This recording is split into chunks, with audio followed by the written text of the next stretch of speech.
अगर कंपनी में कोई एक आदमी भी महीने का करोड़ कमा रहा है या 50 लाख कमा रहा है, यानी उसने तो दिखा दिया, उसने तो दिखा दिया ना कि हो सकता है। बाकी लोगों को तो दिख गया ना। और दिखने के बाद भी अगर आप में बेचैनी नहीं उठती, यानी आप वही हैं बीपीएल वाले। निश्चित है, मानिए मेरी बात, मानिए मेरी बात। अगर दिखने के बाद कोई बेचैन नहीं होता ना, अगर दिखने के बाद उसको आग नहीं लग रही ना कि ये आदमी 5 लाख कमा रहा है, ये आदमी 10 लाख कमा रहा है, ये आदमी 20, उसको आग नहीं लग रही और वो ऐसा सोच रहा है कि ये 20 कमा रहा है, ये इसका भाग्य है, मैं 2 कमा रहा हूं, मेरा भाग्य है। तेरा भाग्य नहीं, तू बहुत ही दुर्भाग्यशाली आदमी है। तू गड़बड़ दर्शन लेके पैदा हो गया है। तू वही आदमी है जिसको 20,000 पे भी शक था, मान या मत मान, तो वो आदमी है जिसको ये शक था कि 20,000 भी आएगा कि नहीं। ये वही बीपीएल वाले हैं जिसको 20,000 में भी शक था उसको और सुनिए, आदमी दुनिया को वैसे ही देखता है जैसा वो खुद होता है। एक बड़ी छोटी सी अच्छी कहानी है, आपने कई बार सुनी होगी कि एक लड़का एक लड़की, छोटे बच्चे खेल रहे थे। एक लड़के के पास जो था मार्बल्स थे, वो कांच के मार्बल्स गोल गोल से, और लड़की के पास स्वीट्स मिठाइयां थी। तो लड़के ने कहा, बड़े अच्छी सीख, बड़ी अच्छी। लड़के ने कहा कि तुम मिठाइयां दे दो, मैं मार्बल्स दे देता हूं तुमको, एक्सचेंज कर लेते हैं। तो लड़की ने कहा बिल्कुल सही है, उसको मार्बल्स चाहिए थे, उसके पास मिठाइयां थी, बच्चे को मिठाइयां चाहिए थी।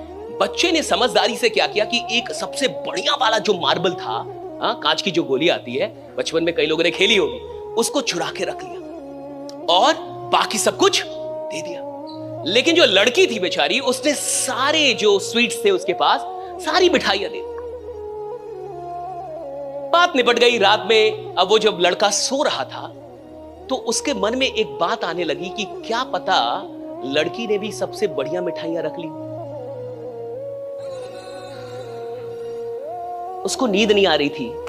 वो ये सोच रहा था कि जैसे मैंने एक सबसे बढ़िया मार्बल रख लिया, क्या पता ऐसे ही लड़की ने भी सबसे बढ़िया वाली मिठाई रख ली हो, जबकि लड़की ने सब कुछ दे दिया था। लेकिन इस आदमी के ये दिमाग में क्यों चल रहा है? क्योंकि ये बेईमान है। हर बेईमान को सामने वाले में कुछ ना कुछ बेईमानी दिखता है, और हर बेईमान आदमी को लगता है कि हर आदमी अपने स्वार्थ के लिए काम कर रहा है। आप उसके सामने संत महात्मा क्यों ना लेके आ जाए, फिर भी वो बता देगा कि इसका क्या स्वार्थ है। हर आदमी दुनिया को उसी नजर से देखता है जैसा वो खुद है। और सुनिए, आप जैसे हैं, ये बात सत्य है कि आपकी दुनिया बिल्कुल वैसी ही रहती है।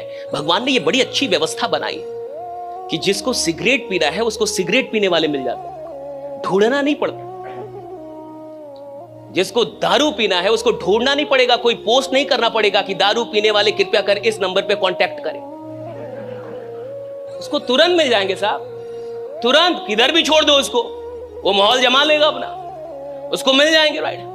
जिसको सत्संग में जाना है उसको सत्संग में भी जाने वाले मिल जाते। भगवान ने ये दुनिया बनाई बड़ी अच्छी, जिसको जो चाहिए उसको मिलेगा साहब। आपकी जैसी सोच है, आपकी दुनिया बिल्कुल वैसी ही है। ये दुनिया ना तो अच्छी है ना तो बुरी है, ये दुनिया ना तो खराब है ना तो बड़ी अच्छी है। ये दुनिया वैसी जैसे आप जैसे दुनिया बिल्कुल आप ईमानदार हैं, आपको बड़े ईमानदार लोग मिलने लगेंगे। आप 100% लगाने वाले, आपको मिलने लगेंगे। आप कमाल करना जानते हैं, आप चाहते कोई क्रांति आए, आपको क्रांति वाले लोग मिलने लगेंगे। आपको पता है what I am saying, right? कोई मोहब्बत करे, उसकी मोहब्बत पूरी ना हो, नुकसान तो है, इसमें कोई शक नहीं, लेकिन उस मोहब्बत से कम नुकसान है। लेकिन कोई मोहब्बत करे लेकिन अंदर से वो मोहब्बत ना हो, अब ज्यादा नुकसान हो सकता है। और देखिए, झूठ में भी कितनी शक्ति है। फंसा तो झूठ भी देता है, झूठ भी फंसाता है। आजकल तो आप एक धंधा कर रहे हो, और भी धंधा कितने मार्केट में चल रहे हैं। आजकल तो शादी वाला नया धंधा शुरू हुआ है। पूरी परिवार बनी हुई है, शादी होती है, रात रात तक सारा माल समाप्त तो फिर वो दूसरी जगह शादी करते हैं वो लोग, ऐसे चलता है। राइट। लेकिन आप सोच के देखिए, मोहब्बत तो की होगी उस आदमी ने, दिखावटी ही की, आदमी फंस तो गया। झूठ से भी आदमी को उतना ही डरना चाहिए साहब। आपको ये लगता है ना कि आप ऐन मौके पे काम पे उतर जाएंगे, ऐन मौके पे सर मैं लग जाऊंगा, नहीं होता साहब। अगर आप लगातार कुछ दिनों तक आराम करते रह गए तो आपको फिर स्टार्ट करने में बड़ी परेशानी होती है, बड़ी परेशानी होती है फिर। आदमी को समझ में नहीं आता क्या वो फिर से कहते हैं ना, बहुत लोग आपको मिलेंगे कि सर वो एनर्जी नहीं आ रहा, वैसा सर वाइब्रेशन नहीं आ रहा, वैसा कुछ हो नहीं रहा। क्यों नहीं हो रहा? क्योंकि तू 6 महीने तक नालायक रहा है, एक दिन नहीं। 6 महीने तक तूने मौज मारे हैं, 6 महीने तक तूने आराम किया है, 6 महीने तक तूने इग्नोर किया है, तब जाके 7वें महीने में ये बीमारी पकड़ी है। ये ऐसे नहीं पकड़ी है, ये एक दिन में नहीं होती ये बीमारी, राइट? It takes time. और हर आदमी जिसको बहुत आगे जा रहा है वो इस बात को समझने लगता है कि भैया मुझे किन चीजों से बचना है। मैं चाहता हूं कि हम और आप 2025 को सच में बहुत खतरनाक बनाए। देखिए, इस पूरे सेशन का नाम है इग्नाइट द फायर विदिन। अपने अंदर आग लगाइए, क्योंकि मुर्दों में तो बाहर से भी आग लगा दिया जाता है। जो आदमी मुर्दा है उसको तो बाहर से ही आग लगा दिया जाता है, उसकी तो पूरी व्यवस्था होती है, 10 आदमी मिलकर लगाता है उसको आग। अंदर में आग होनी चाहिए, जिसके अंदर में आग है वो जिंदा है। और अंदर की आग का क्या मतलब है? अंदर की आग का एक ही मतलब है, ये दिल मांगे मोर। अंदर की आग का क्या मतलब है? देखिए, अंदर की आग का क्या मतलब है, इसको समझिए। अंदर की आग आप में है या नहीं है, इसका क्या मतलब है? एक ही मतलब है, ये दिल मांगे। अगर आपका ये दर्शन है कि ये दिल मांगे मोर, यानी आपके अंदर में आग है, अभी भी वो आग है, ये दिल मांगे मोर, राइडा। मेरे को 5 लाख आ गया है और सही 50 आ गया और सही, ये दिल मांगे मोर। और मैं आपको सच बता रहा हूं, कई बार बड़ी चीजें इसलिए नहीं हो पाती। सुनिए, किसी टीम को बर्बाद करने के लिए 11 में से 11 प्लेयर को घूसखोर नहीं बनाने की जरूरत है, कोई एक। अगर 11 में से कोई एक करप्ट हो जाए ना, तो टीम हारने के लिए काफी है, एक। अगर आपको किसी टीम को हराना है और गलत तरीके से हराना है, 11 प्लेयर नहीं खरीदने आपको, किसी एक को आप खरीद लीजिए जो बिक जाए। बस एक आदमी जो बिक गया है ना 11 में, वो उस टीम को हराने के लिए काफी। 11 नहीं खरीदने होते साहब, एक को आपको एक का जमीर खरीदने के लिए, और वो जमीर बेचने के लिए एक। और सुनिए, मैं ये भी नहीं कह रहा कि दिन रात काम करे आदमी। मेरे बड़े भैया है, तो he was learning share market सीख रहे थे 2-3 साल पहले। तो मुझे बोले कि शेयर मार्केट तो सीख ही रहा हूं, तो कुछ और भी कर लो क्या? तो कुछ और भी काम कर लूं, कुछ और करूं? मैं कहा मत करो। मैं कहा कि या तो तुम शेयर मार्केट करो, या तो सो जाओ, या तो मूवी देख लो, फिर सो जाओ, फिर शेयर मार्केट करो, फिर सो जाओ, फिर शेयर मार्केट, फिर सो जाओ, फिर शेयर मार्केट, फिर सो जाओ, फिर ट्रेड करो, फिर सो जाओ। मैंने कहा कि जहां से पैसा कहीं और से आए ये काम मत करो, मूवी देखने चले जाओ, मैच खेलने चले जाओ, बट पैसे के लिए एक ही काम करो। अगर सच में बहुत बड़े शेयर मार्केटियर बनना चाहते हो तो, अगर आदमी पैसों के लिए 10 काम कर रहा है, सुनिए, वो किधर भी कोई बड़ा नाम नहीं बना पाएगा। थोड़ा पैसा जरूर बना पाएगा, मैं मानता हूं, लेकिन बड़ा नाम नहीं बना पाएगा। और बाद में जीवन में साहब, पैसा उतना काम और उतनी खुशी नहीं देता जितना कि नाम देता है, कि भैया नाम बनाए, पहचान। आप में से जितने भी लोग यहां पे आए हैं, मुझे लगता है ये 500 ये सीरियस लोग हैं। कहना कि आप सीरियस हैं, तब आप यहां पे आए हैं। और ज्यादातर लोग अपनी जिंदगी में इसलिए असफल होते हैं क्योंकि वो सीरियस नहीं होते। They're not serious about their dreams. They're not serious about their family. They're not serious about their life. ज्यादातर लोग जो नाकामयाब मुझे देखते हैं, मुझे लगता है वो सीरियस नहीं है। They're not serious. और मुझे लगता है कि जिंदगी एक सीरियस बिजनेस है। Life is a serious business. जीवन कोई मजाक नहीं हो सकता, जीवन एक सीरियस चीज है। और हर आदमी की जिंदगी से भैया 24 गया, कई साल निकल गए, फिर 25 है उसके पास। बहुत ऐसे भी लोग होंगे जिन्होंने 24 में कुछ भी खास नहीं किया, जहां थे वही रह गए, 12 महीने ऐसे ही बिता दिए।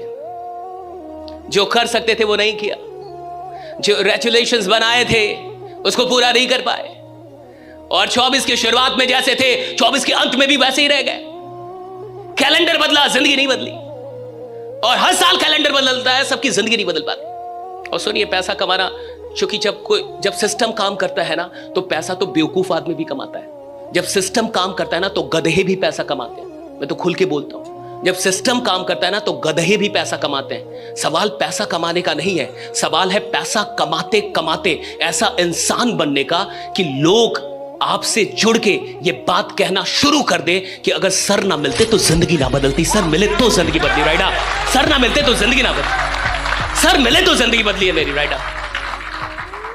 अच्छा, लीडर कौन होता है? लीडर वो होता है जो थोड़ा खतरनाक आदमी, थोड़ा खतरनाक, थोड़ा खतरनाक आदमी। डरपोक आदमी लीडर नहीं बनता। और बहुत सारे लोग डरपोक होते हैं। डरपोक आदमी के लिए लीडरशिप नहीं है। Leadership is all about courage, right? Courage to fight, courage to face any situation, right? Courage to not give up even at the worst condition, right? Leadership courage का काम है। कई लोग कहते हैं ना कि नेता बनने के लिए एग्जाम होना चाहिए। अरे नालायक, नेता बनने के लिए एग्जाम नहीं होता। नेता को कभी एग्जाम देना में एग्जाम का काम ही नहीं है नेता बनना। बहुत सारे पढ़े लिखे लोग बड़े डरपोक होते हैं। जो जितना पढ़ लेता उतना डरपोक हो जाता है। कई बार तो मैंने यही देखा, पढ़े लिखे आदमी को एक लाठी मार दो, उसका पूरा खानदान अंदर रहेगा, घर से बाहर ही नहीं निकलेगा। और लीडर बनने का मतलब होता है लड़ना, लोगों के लिए फाइट करना, पुलिस की लाठी खाना। जो पुलिस की लाठी नहीं खाएगा लीडर नहीं बन सकता। वो लाठी खाता है साहब, लोगों के लिए लड़ता है, लाठी खाता है और जान के जाता है कि लाठी पड़ेगी। उसको पता है लाठी पड़ेगी, वो लाठी खाने के लिए तैयार है, दर्द बर्दाश्त करने के लिए तैयार है। पढ़े लिखे लोग डरपोक होते हैं, उतना दर्द बर्दाश्त करने के लिए तैयार नहीं है। पढ़ा लिखा आदमी कंफर्ट में रहना चाहता है, उससे तो काम करने का दर्द बर्दाश्त नहीं हो रहा, लाठी का कहां से होगा? सुबह जगने का दर्द बर्दाश्त नहीं हो रहा, घर छोड़ने का दर्द बर्दाश्त नहीं हो रहा, फील्ड में जाने का दर्द, वो लाठी का। भाई leadership is all about fighting for, लोगों के लिए लड़ जाने वाला आदमी। माथा फोड़ वाले, खून गिर रहा हो लेकिन बाप बाप ना करे, खून गिर रहा और मां बांध रहा इधर, और चल रहा है इनकलाब चल रहा है, राइट? हाँ, तो लीडर पैदा होते हैं। लोग कहते पढ़ाई, पढ़ाई का मसला ही नहीं है लीडर बनना भाई। पढ़ा लिखा आदमी, बहुत पढ़ा लिखा आदमी जिले का मालिक बनता है, जिले का, क्योंकि वो सोचता है मेरे को जिले का मालिक, डीएम बनता है, डीएम 17 घंटे पढ़ के 18 घंटे। उधर कोई आदमी लालू यादव जैसा आता है, कहता मेरे को पूरा राज्य चाहिए। जिला समझ में नहीं आता, I want the whole state, मेरे स्टेट चाहिए पूरा दे दो, वो सीएम बन जाता है। दोनों की नॉलेज में कितना अंतर है, डीएम और, लेकिन पावर किसके पास ज्यादा है? क्यों? क्योंकि सोच किसकी बड़ी है? तुमने जिले के बारे में सोचा और कोई राज्य का मालिक होने के बारे भाई सोच क्या चल। लोग कहते हैं गड़बड़, गड़बड़ नहीं है साहब, तुम्हारा दिमाग गड़बड़ है, तुम समझ नहीं पा रहे।